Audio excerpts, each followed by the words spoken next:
Son las 8 de la mañana, las 7 en Canarias.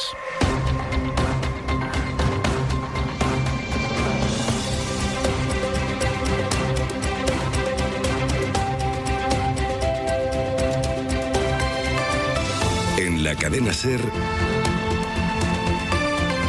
Hoy por Hoy, con Pedro Blanco. ¿Qué tal? Muy buenos días. El café de hoy, quizás sea el primer café para ustedes de la mañana, lo vamos a tomar en algunos lugares con botas de agua y paraguas a mano. No es lo más cómodo levantarse con las botas de agua puestas, pero conviene estar preparado. Porque ocurre que a veces, algunos años, el mes de agosto empieza a parecerse pronto, en algunos lugares, al mes de septiembre. Bueno, luego nos lo va a contar Jordi Carbó, porque el tiempo es noticia. A veces es una excusa para no hablar de otras cosas. Hoy, sin embargo, es noticia. En todo caso, la primera imagen hoy la vamos a buscar en la playa del Trampolín de Ceuta. Esta crisis, además del objetivo, tiene también un alto poder simbólico en las fotografías, en las imágenes que va dejando. La de ayer, la imagen de ayer, desde luego, tiene ese poder. Esa especie de mancha humana de cientos de personas desplazándose desde esa playa a uno de los centros de acogida montado por el gobierno. En esa playa, en la playa del Trampolín, vivían hasta ayer más de 1.000 personas. Algunas han vuelto por allí o han vuelto a aparecer por allí. La inmensa mayoría, en todo caso, está acogida en esos campamentos operativos. Javier Paredes. Javier, muy buenos días. Buenos días, Pedro, ¿qué tal? Javier, estás allí, en frente a esa playa. Lo primero, Javier, la situación a esta hora en la playa del Trampolín, que ayer, por cierto, empezaban a intentar limpiar los servicios de la ciudad. Correcto, Pedro. Ayer, desde primera hora de la mañana, la Policía Nacional procedió al traslado de los miles de migrantes que se encontraban aquí en la playa del Trampolín hacia los campamentos temporales habilitados por el Gobierno Central, concretamente los de Loma Margarita y el embolsamiento en Loma Colmenar para la acogida, como decimos, de 1.800 personas. De hecho, la playa quedó totalmente despejada y se procedió a la limpieza de la misma. Sin embargo, horas más tarde del traslado, cientos de migrantes volvieron a la playa, provocando, tal y como trasladó el portavoz del Ejecutivo local, Alejandro Ramírez, la cancelación del operativo de limpieza. Eso fue ayer. Y hoy hasta ahora podemos confirmar la presencia de Policía Nacional, que está volviendo a despejar la zona para que los operarios de limpieza puedan continuar dejando la playa en las mejores condiciones posibles. Uh-huh. Bueno, vuelve a haber discrepancias, como desde el inicio de esta crisis, sobre el número de personas que realmente han sido trasladadas a esos campamentos. Son seguro más de 1.000, son seguro bastante más de 1.000, que, Javier, por cierto, han pasado esa primera noche en las tiendas de campaña del Ejército. Sí, Pedro, el Ministerio de Inclusión, Seguridad Social y Migraciones anunció ayer jueves la habilitación de esos espacios de Loma Margarita y el embolsamiento en Loma Colmenar para la acogida de 1.800 personas. Se trata, como decimos, de recursos temporales de acogida que serán ampliados progresivamente conforme finalicen esos trabajos de adecuación de los demás emplazamientos previstos. De hecho, ayer vecinos de Loma Colmenar protestaban por el traslado de los migrantes a su barrio.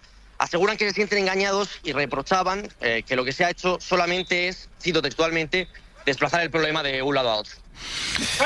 Gracias, Javier. Ayer, por cierto, hoy la ministra del Masaiz, que sigue en Ceuta, va a mantener reuniones con algunas asociaciones de vecinos, que son también portavoces de una realidad, que son relatores de cómo se sienten en las barriadas de Ceuta los vecinos. Algunos, no de forma mayoritaria, pero algunos, como ayer nos contaba Javier Paredes, salieron a quejarse por el traslado a su zona de inmigrantes a uno de esos campamentos.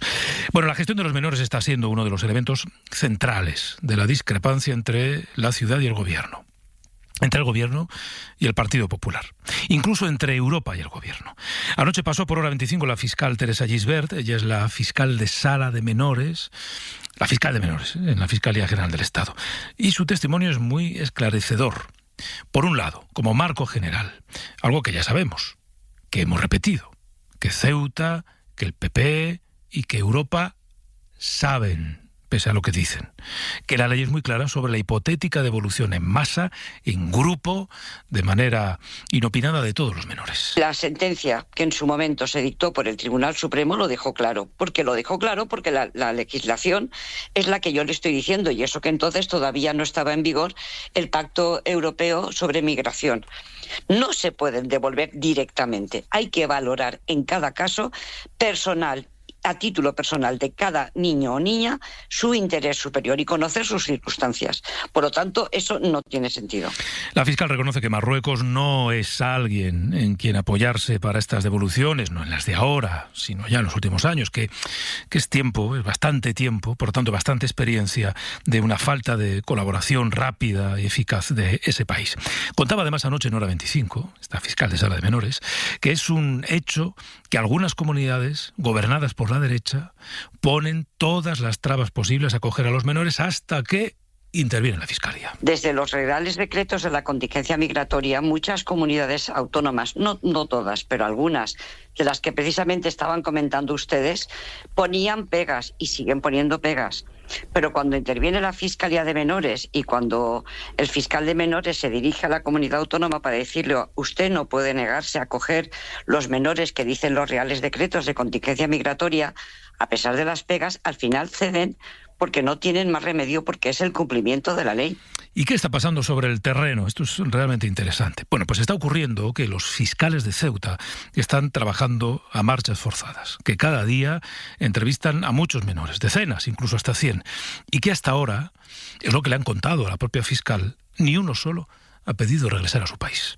Todos los menores que esta mañana estaban haciendo entrevistas y siguen sin parar haciendo entrevistas porque no paran, todos, claro, no quieren volver a Marruecos, quieren ir a la península, todos.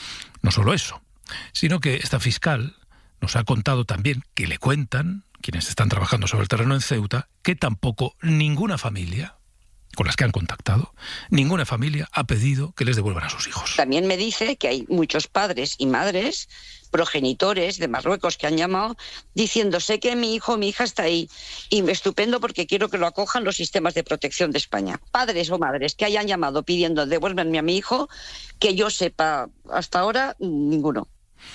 Es muy interesante el relato que ayer nos hizo en Hora 25 con Pablo Tallón, esta fiscal, porque es la mejor vacuna contra el trazo grueso.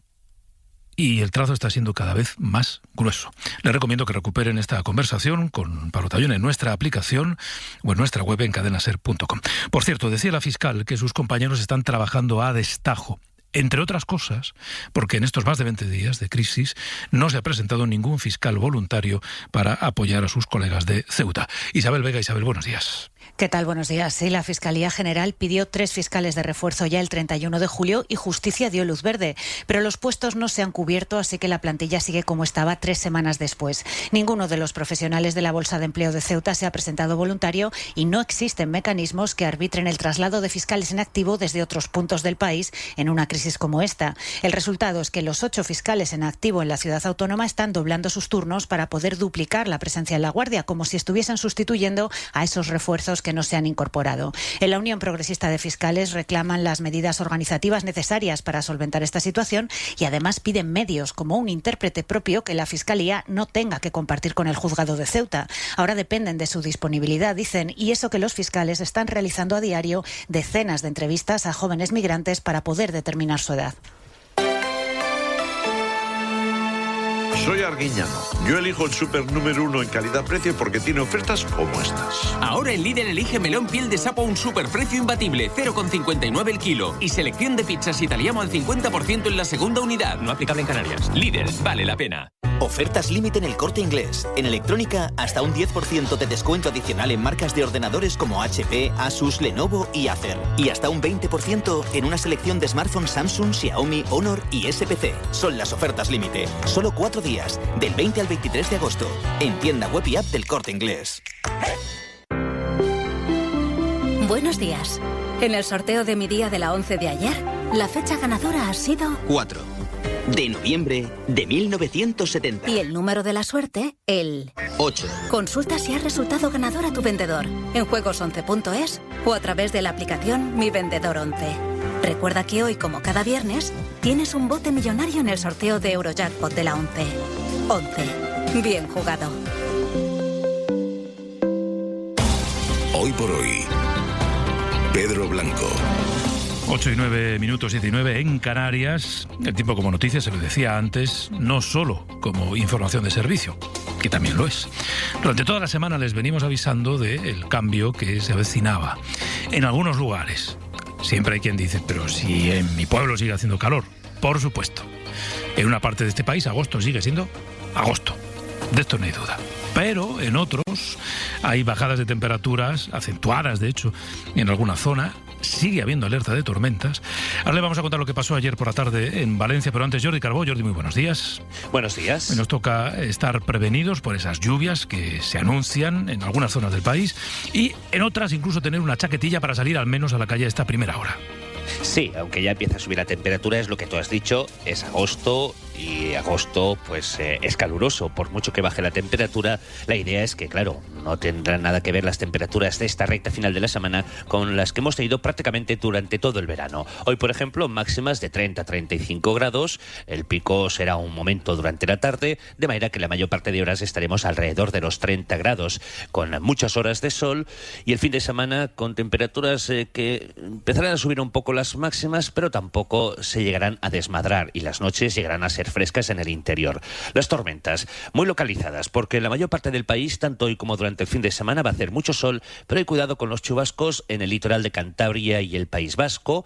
A ratos pueden descargar con intensidad, sobre todo a partir de mediodía, pero sobre todo de nuevo en el Mediterráneo. Entre esta tarde, la próxima noche y hasta bien entrada la madrugada de mañana, en Baleares, también en algunos tramos del Valle del Ebro, en la provincia de Zaragoza, pero sobre todo en el norte de Castellón, el litoral de Barcelona y Tarragona, es donde, insistimos, a partir de esta tarde-noche y a lo largo de la próxima madrugada se van a formar las tormentas que pueden acarrear lluvia torrencial y en muchos casos también con fuertes rachas de viento. Así que ojo, hay una palabra que utilizamos ayer por la tarde bastante y que habrán leído con frecuencia, el reventón térmico. Las imágenes que llegaron ayer desde la provincia de Valencia, fundamentalmente, son muy llamativas. Manu Gil, Manu, buenos días. Buenos días. Reventón térmico es lo que se produce cuando una corriente de aire que baja con mucha fuerza desde una nube de tormenta llega al suelo. En lugares como Alzira se llegaron a rozar los vientos de 150 kilómetros por hora. Mireu quin remolino de aire, cómo tira todo. ¡Qué fuerte! Allí parte del techo de la iglesia de Santa Catalina colapsaba sin causar daños personales. Hoy toca hacer balance de daños en edificios, también de árboles caídos. Madre mía. En Cullera, un hombre recibía en la cara un fuerte impacto de una sombrilla que había salido volando. ¡Sal de ahí, va! Mucho viento, pero también mucha agua. 84 litros por metro cuadrado se medían en Barchetat, 72 en Carcaixent. Durante unas horas estuvo activa la preemergencia hidrológica en la cuenca Albaida-Cáñoles por posibles desbordamientos. En total, los bomberos actuaron en unos 120 servicios relacionados con las tormentas. Y en Granada, solo ayer, se registraron hasta 70 movimientos sísmicos. De la inmensa mayoría la gente no se entera, aunque sí hubo uno de más de 3 grados que se pudo sentir. De hecho, esta madrugada, ha habido otros 2 seísmos, ha habido más, pero 2 por encima de los 2 grados. Granada, Jaime Bedmar, buenos días. Buenos días. Con este escenario de aparente calma, Granada avanza ya en la recuperación, aunque el dispositivo de emergencia continúa activo ante posibles nuevas réplicas. Los técnicos municipales en la ciudad de Granada ya han revisado cerca de 600 edificios privados y también 60 inmuebles públicos, con especial atención a colegios y escuelas infantiles antes del inicio del curso que está a punto de comenzar prácticamente. Las Gavias, el pueblo más afectado, los trabajos de reparación y refuerzo de los edificios desalojados avanzan a buen ritmo y podrían finalizar hoy mismo, como destaca el presidente de la Junta, Juanma Moreno. Tenemos 600 personas que lamentablemente han tenido que salir de sus hogares, que se están haciendo unas obras de urgencia para consolidar la seguridad de sus casas, que no tiene un problema de estructura, pero todavía se van a reforzar más y que creo que en un periodo cortísimo de tiempo, previsiblemente, ya puedan volver a sus hogares. Por cierto, el Consorcio de Compensación de Seguros ha recibido ya casi 7.000 expedientes por daños que se tendrán que tramitar poco a poco a partir de ahora. Y un síntoma claro de normalidad lo encontramos en la Alhambra, que mantiene su ritmo habitual de venta de entradas en agosto. Y tras su reapertura, apenas un 5% de los visitantes con entrada anticipada no acudió al monumento. De la crónica diaria del fuego, hoy como ayer estamos pendientes del incendio de Extremadura, que está en ese punto en el que si todo va bien, y ojalá vaya todo bien, pronto se dará por controlado. Extremadura, Andrés Gómez, buenos días. Pues sí, Pedro, hoy hay un poco de esperanza. La bajada de temperaturas y la previsión meteorológica de hoy es clave. 163 efectivos que han trabajado durante toda la noche sobre el terreno y además los vecinos de Aceitunilla, Erías y Cerezal han podido regresar a sus casas, aunque este último caso se mantiene con confinamiento en el casco urbano. En cuanto a las hectáreas, se veía ha reducido el número, pasamos de 4.800 a 4.250. Abel Bautista, consejero de Presidencia de la Junta de Extremadura. Ampliamos o actualizamos, mejor dicho, la superficie de afectación del incendio, son 4.250 hectáreas. ¿Por qué de 4.800 pasamos a 4.250? Porque la mejora de las condiciones, esa ausencia de humo, nos permite hacer un análisis muchísimo más certero con respecto al que podíamos hacer cuando no había condiciones que favorecieran ese análisis de la situación. En 45 minutos se reúne de nuevo el CECOPI para analizar cómo ha transcurrido la noche. Conviene siempre leer lo que los expertos dicen, sobre todo, en realidad, en la vida, pero también sobre los incendios. El último informe relevante que hemos conocido apunta a que sin medidas que nos ayuden a mejorar la protección de los montes, de las zonas boscosas, en Europa podríamos ver cómo se triplican los incendios. Marina Fernández. Incluso reduciendo las emisiones, este estudio del Instituto de Potsdam para la investigación del impacto climático proyecta una Europa pasto de las llamas por culpa del calor, la sequía y los fuertes vientos que genera el cambio climático. La superficie quemada aumentaría en ese escenario un 39%, pero es un escenario poco probable. De momento, las emisiones continúan al alza y de seguir así, la tierra calcinada se dispararía un 192%, o lo que es lo mismo, se triplicaría en cuestión de 3 o 4 décadas. Los paisajes cubiertos de cenizas se volverían habituales en puntos de Europa que hasta ahora no han experimentado muchos incendios, según los autores. Eso sí, reforzar la gestión forestal podría rebajar de manera drástica estas previsiones. El trabajo sobre la masa arbórea y de matorral conseguiría reducir un 72% la superficie quemada. Los investigadores reconocen que estas conclusiones podrían pecar de optimistas y por eso insisten en la importancia de abandonar de una vez por todas los combustibles fósiles, porque si el cambio climático sigue avanzando a este ritmo, las condiciones podrían volverse tan extremas, aseguran, que llegaríamos al límite de nuestras posibilidades para prevenir y combatir incendios. A las 9:30 queremos hablar de la sequía, esa realidad siempre silenciosa que va avanzando, va dando bocados hasta que un día los medios nos dedicamos a ella. Esta mañana en Cantabria nuestros compañeros les están contando un informe técnico que describe las consecuencias ya de la sequía en los pastos, en la comida del ganado, en una comunidad que además es muy ganadera y allí eso es un problema. Santander, Hanna Sánchez, buenos días. Buenos días. La sequía ha reducido ya más de un 25% la producción forrajera en Cantabria y amenaza con prolongarse hasta octubre. El estudio es elaborado a partir de datos de la EMET y de simulaciones realizadas por el FIFA, por el Centro de Investigación y Formación Agraria. Los técnicos concluyen que todas las estaciones meteorológicas analizadas presentan indicadores compatibles con una situación de sequía agraria severa. Las mayores pérdidas se concentran en la comarca Pas-Siguña, donde la caída en la producción de forraje se estima en un 32%. También se registran afecciones significativas en la comarca costera, en el entorno de Reynosa y también en Tudanca y en Cabo Herniga. La consejera de Ganadería va a dar a conocer hoy un paquete de ayudas económicas al sector para compensar el gasto que están haciendo en la compra de alimento fuera de Cantabria. En Murcia, Sevilla y Jaén hay alguien que está de enhorabuena forever. Y es que el viernes 14 de agosto, Eurojackpot de la 11 entregó más de 900.000 euros en premios. Así que les podéis felicitar forever, lo que dura los premios. Y si quieres que a ti también lo bueno te dure forever, juega Eurojackpot de la 11. Cada martes y viernes por solo 2 euros, botes de hasta 120 millones. Eurojackpot de la 11, millonario forever. 11. Bien jugado. Juega responsablemente y solo si eres mayor de edad. En la cadena SER, Hoy por Hoy, con Pedro Blanco. De la crónica del mundo de Ucrania están siendo días de recrudecimiento de la guerra entre Rusia y ese país. Ayer mismo, solo ayer los ataques rusos dejaron casi una veintena de muertos. El ejército ucraniano está buscando autorización para poder utilizar drones equipados con sistemas de guiado de Starlink, de Elon Musk, para poder atacar bases de lanzamiento de misiles en territorio ruso. De hecho, bien adentro del territorio ruso. Ángel Villascosa. ¿Qué tal? Buenos días. Al menos 17 muertos y una treintena de heridos deja el ataque de ayer por la madrugada en uno de los ataques con drones y misiles más intensos desde que comenzó la guerra hace 4 años y medio. Hay un hospital infantil dañado y varios edificios residenciales afectados. Además de esa solicitud a la empresa de Elon Musk, el presidente Volodymyr Zelensky ha dicho esta noche que el ataque no ha sido más mortífero gracias a los sistemas antimisiles. Ha pedido a los aliados, concretamente a Estados Unidos, que le vendan más Patriots para poder defenderse. El líder ucraniano ucraniano también ha anunciado que va a responder atacando a Rusia con fuerza y justamente. Bueno, esa es la situación que se vive allí, en ese escenario de guerra, mientras en el otro, en Irán, no hay grandes novedades esta noche. El tráfico en el estrecho de Hormuz es prácticamente inexistente y Trump intenta poner en marcha esa nueva fase para conseguir algo que no ha conseguido hasta ahora en todos estos meses de guerra, que es asfixiar al régimen iraní. 8:20, 7:20 en Canarias.